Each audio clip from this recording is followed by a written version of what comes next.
CT에서 시청자 여러분 안녕하세요. 저는 울산 오후교회를 섬기는 최성만 목사입니다. 오늘은 하나 되게 하는 것이 실력이다 라는 제목으로 함께 은혜를 나누도록 하겠습니다. 그런즉 믿음, 소망, 사랑 이 세 가지는 항상 있을 것인데 그 중에 제일은 사랑이라. 지난 사역제에서 봉사할 때의 일이었습니다. 주님께서 은혜 베푸셔서 약 3배 정도의 부흥을 이루게 하셨습니다. 부흥이 일어나는 데는 여러 가지 이유가 있을 수 있겠지만 생각해 보니까 중요한 터닝 포인트가 하나 있었던 것 같습니다. 저는 4대 목사로 부름을 받았는데 제 앞에 있던 3대 목사님은 정년을 모두 채우지 못하시고 심각한 갈등으로 조기 은퇴를 하셨습니다. 장로님들과 담임 목사님께서 각각 교회를 섬기고 위하는 일에 있어서 각자의 좋은 뜻을 가지고 계셨지만 결국 파국으로 마무리된 것입니다. 저는 교회를 위해서 기도할 때마다 하나님께서 이전 목사님을 잘 섬겨라 라고 하는 생각을 주셨습니다. 그래서 얼굴도 잘 몰랐지만 생신 때나 명절 때 자주 찾아뵙고 혹은 교역자 수련회를 갈 때에는 특별히 새벽 기도회를 부탁을 드리면서 이런저런 모양으로 자주 접촉하였습니다. 그러던 중에 목사님께서 저희 교회에 출석해도 괜찮으냐라고 말씀하셨습니다. 당연히 되죠, 목사님. 그러면서 그분이 이전에 섬기셨던 교회에 그대로 출석하게 된 것입니다. 어떤 일이 일어났을까요?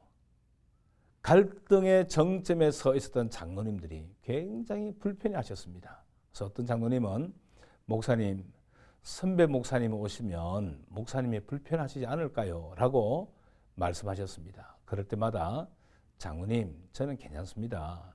제가 목회가 좀 부족하니까 형님 같은 선배 목사님이 계시니 훨씬 안정감이 있고 참 좋습니다. 라고 했습니다.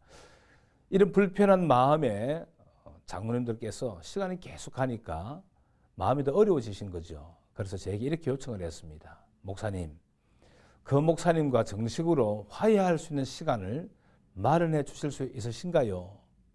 당연히 되죠, 장로님. 그래서 당회원들과 그 목사님과 함께 근사한 식당에서 정식으로 만남을 가졌습니다. 장로님들께서 먼저 말씀을 꺼냈습니다. 목사님, 그때는 저희들이 정말 죄송했습니다. 미안합니다. 그러자 목사님은 아닙니다, 장로님. 제가 부족해서 생긴 일이죠. 저를 용서하세요. 그러면서 감동의 순간이 펼쳐지게 된 것입니다. 그 하나됨을 기점으로 성령님께서 교회 위에 부흥의 기름을 부어 주셨습니다.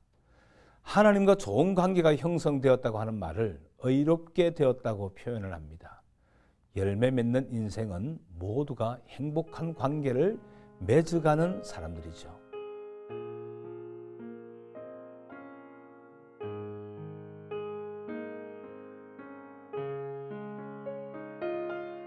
성령의 9가지 열매를 가만히 보면 모두가 관계를 통해서만 얻어지는 결과물들입니다. 깨어진 관계를 바르게 복원하기 위해서는 희생이 있어야 되죠.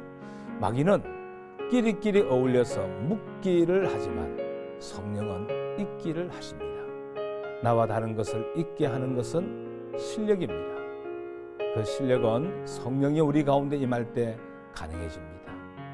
예언도 패하고 방언도 그치고 지식도 패하여지지만 성령으로 말미암아 하나 되게 하는 사랑은 영원할 것입니다. 이 일에 귀하게 쓰임받는 교회와 모든 시청자 여러분들이 되시기를 소망합니다.